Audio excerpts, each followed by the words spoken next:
Hello everyone, आज की इस वीडियो में हम जानेंगे कि वोल्केनो का हिंदी अर्थ क्या होता है। ज्वालामुखी पृथ्वी की सतह पर उपस्थित ऐसी दरार या मुख होता है जिससे पृथ्वी के भीतर का गर्म लावा, गैस जैसे पदार्थ बाहर निकलते हैं।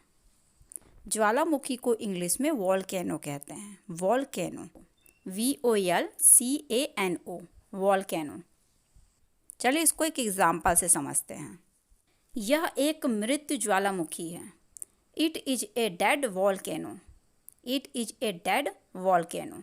अगर वीडियो इन्फॉर्मेटिव लगी हो तो चैनल को सब्सक्राइब करें और बेल आइकन को प्रेस करें।